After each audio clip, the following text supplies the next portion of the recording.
तो पिछले कई सालों से नाराज फ्रांस अब मान गया है।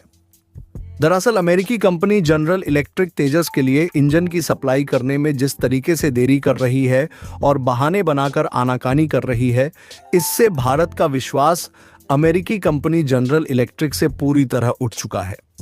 इसीलिए भारत जो 5वीं जनरेशन वाले एम का प्रोजेक्ट के अंतर्गत फाइटर जेट बना रहा है, उसमें भारत अमेरिकी इंजन पर डिपेंडेंट नहीं रहना चाहता। तो अगर अमेरिका इसी तरह भारत को लटकाता रहेगा, एयरफोर्स की ताकत मिट्टी में मिल सकती है। जब से अमेरिकी कंपनी ने भारत को इंजन देने में देरी करना शुरू किया, तभी से भारत ने फ्रांस की सैफ्रॉन कंपनी से इंजन लेने की तैयारी बना लिया है। लेकिन समस्या वाली बात यह थी कि फ्रांस की सैफ्रॉन कंपनी भारत को इंजन देने के लिए तैयार तो थी, फिर भी उनकी नाराजगी कुछ ज्यादा ही थी, क्योंकि अभी तक फ्रांस की कंपनी टेक्नोलॉजी शेयर करने के लिए तैयार नहीं थी।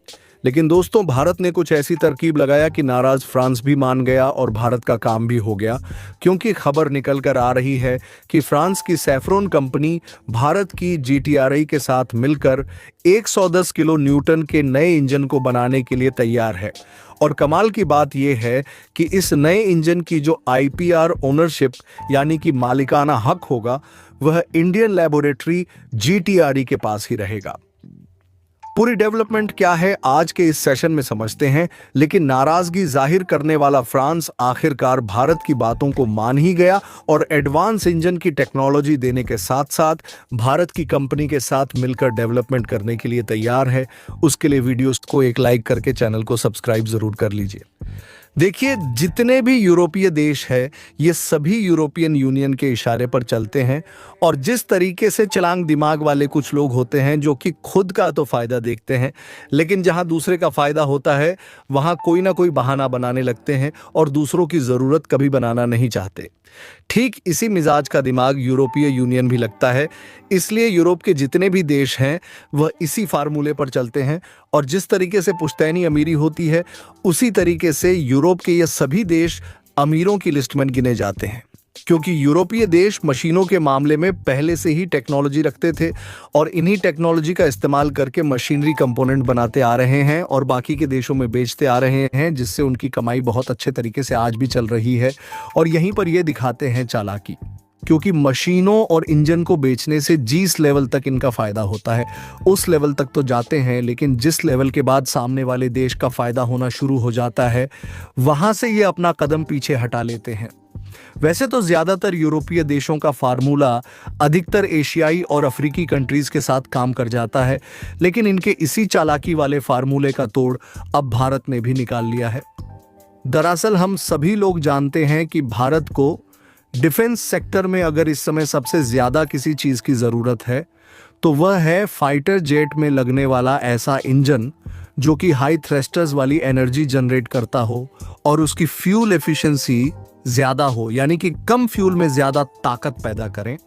और कम फ्यूल में ज्यादा एनर्जी तभी मिल सकती है जब इंजन का वजन हल्का हो और उस इंजन को जिस फाइटर जेट में इस्तेमाल किया जाए वह फाइटर जेट भी हल्का हो। और इस बात में दो राय नहीं है कि भारत एम का प्रोजेक्ट के तहत जिस तेजस फाइटर जेट को बना रहा है वह न सिर्फ हल्के हैं बल्कि स्टील तकनीक पर होने वाले हैं।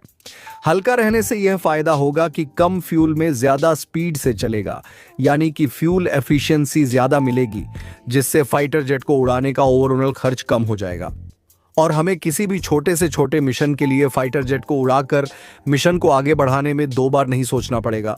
और स्टील तकनीक से यह फायदा होगा कि इस फाइटर जेट को दुश्मन का कोई भी रडार पकड़ ही नहीं पाएगा, जिससे भारत का यह लड़ाकू विमान पलक झपकते ही दुश्मन के ठिकाने पर अटैक करेगा और पलक खोलने से पहले यह अपने एरिया में वापस भी लौट आएगा। और समस्या ये है कि आज भी हम ऐसा इंजन नहीं डेवलप कर सकते हैं जो कि कम से कम 110 किलो न्यूटन की एनर्जी पैदा करें और हल्का भी हो। इसीलिए फाइटर जेट के कई इंजन का ऑर्डर अमेरिकी कंपनी जनरल इलेक्ट्रिक को दिया गया था। लेकिन जनरल इलेक्ट्रिक ने इंजन देने के मामले में ऐसा धोखा दिया कि भारत को भी समझ में आ गया कि हमें किसी एक देश पर निर्भर नहीं रहना चाहिए। इसीलिए जब 2 साल पहले ही अमेरिका ने धोखा देना शुरू कर दिया, तभी भारत ने इंजन के लिए दूसरे देश में मौका तलाशना शुरू कर दिया था। तेजस फाइटर जेट में लगने वाले इंजन पर DRDO काम कर रही थी। इसलिए इंजन ढूंढने की जिम्मेदारी भी डीआरडीओ की थी। और यह बात 2023 की है, जब डीआरडीओ ने फ्रांस की सैफरन कंपनी से अपने फाइटर जेट के लिए 110 किलो न्यूटन के इंजन को लेने का फैसला लिया। हालांकि फ्रांस की सैफरन कंपनी भारत को इंजन देने के लिए तैयार थी, लेकिन उनकी वही चालाकी पुरानी वाली थी, क्योंकि पहले तो ये फुल डेवलपमेंट टेक्नोलॉजी ट्रांसफ़र करने के लिए तैयार नहीं थे।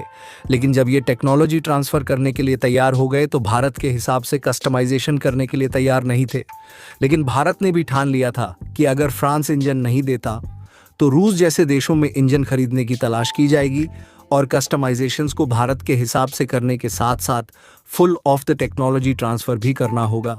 लेकिन फ्रांस तब तक भारत की शर्तों को मानने के लिए तैयार नहीं था, जब तक भारत ने तगड़ी कूटनीति का इस्तेमाल नहीं किया। और इसी बीच भारत ने अपनी कूटनीति का इस्तेमाल किया और भारत में जो Russian fighter jet Su-30 maintenance और डेवलप किया जा रहे हैं, उसके लिए इंडियन एयरफोर्स की तरफ से कुछ महीने पहले हाल ही में लगभग 240 फाइटर जेट के इंजन को खरीदने का अप्रूवल दे दिया गया। और यहीं से फ्रांस को लगने लगा कि जो इंजन के प्रोजेक्ट के लिए भारत उनसे डिमांड कर रहा है, कहीं भारत उन इंजन को भी रूस से ना खरीद ली। इसीलिए पिछले 2 सालों से नाराज फ्रांस की सैफरन कंपनी अब लाइन पर नजर आती हुई दिखाई दे रही है। और फ्रांस की सैफरन कंपनी भारत की लेबोरेटरी GTRI के साथ मिलकर एमका में इस्तेमाल होने वाले 110 किलो न्यूटन के नए इंजन को बनाने के लिए तैयार है। और सबसे कमाल की बात यह है कि न सिर्फ भारत की लेबोरेटरी के साथ फ्रांस की सैफरन कंपनी मिलकर इसका डेवलपमेंट करेगी, बल्कि इसकी इंटेलेक्चुअल प्रॉपर्टी राइट्स भी भारत की GTRI के पास रहेगी, जिससे इसका इस्तेमाल कहाँ करना है और किसे बेचना है, इसका निर्धारण फ्रांस नहीं बल्कि भारत करेगा। मतलब 110 किलो न्यूटन के इंजन की तकनीक भी भारत की और उसका मालिकाना हक भी। और दूसरी सबसे बड़ी बात यह है कि 110 किलो न्यूटन का जो इंजन बनेगा, ये एकदम नया डिजाइन का रहेगा, जबकि पहले जो इंजन दे रहा था उसका डिजाइन राफेल M80 8 ही इंजन पर आधारित था। और इससे भारत के फायदे की बात करें तो भारत के पास फायदे ही फायदे हैं। सबसे पहला फायदा यह होगा कि भारत का पहला 5th जनरेशन फाइटर जेट होगा और उसका इंजन भी अब विदेशी कंपनियों पर निर्भर नहीं रहेगा। जो इंजन हमें अमेरिका जैसे देशों से महंगे में मिल रहे थे, अब भारत की कंपनियां इन्वॉल्व रहेगी तो वह इंजन हमें सस्ते पड़ेंगे। और अगर भविष्य में भारत यह महारत हासिल कर लेता है तो इन इंजनों को दूसरे देशों के फाइटर जेट के लिए हम भेज भी सकते हैं, क्योंकि अनेकों ऐसे देश आज भी है जिनके पास फाइटर जेट के इंजन बनाने की टेक्नोलॉजी नहीं है। वैसे तो नए इंजन का प्रोडक्शन भारत में कब से होगा, इस बात की कोई भी जानकारी सामने नहीं आई। लेकिन भारत ने जिस तरीके से फ्रांस को टेक्नोलॉजी को ट्रांसफर करने और नए इंजन को बनाने पर मजबूर किया, उससे यह साफ दिखता है कि अगर आप खुद पर भरोसा करें तो दुनिया भी आप पर भरोसा करना शुरू कर देती है। यदि भारत ने भरोसा पहले ही तोड़ दिया होता और रूस से 240 जेट इंजन की डील न करता, तो शायद ही फ्रांस भारत की शर्तों को मानने के लिए तैयार होता। फिलहाल आप लोग भारत की इस कूटनीतिक जीत के बारे में क्या कहना चाहेंगे? अपनी राय कमेंट में ज़रूर बताएं और इस वीडियो को एक लाइक करके अपने मित्रों तक शेयर ज़रूर करें ताकि उन्हें भी जानकारी मिल सके। इसी तरह और भी नॉलेजेबल वीडियो देखने के लिए चैनल को सब्सक्राइब करके बेल आइकन कोल पर ज़रूर सेलेक्ट करें। जय श्री राम।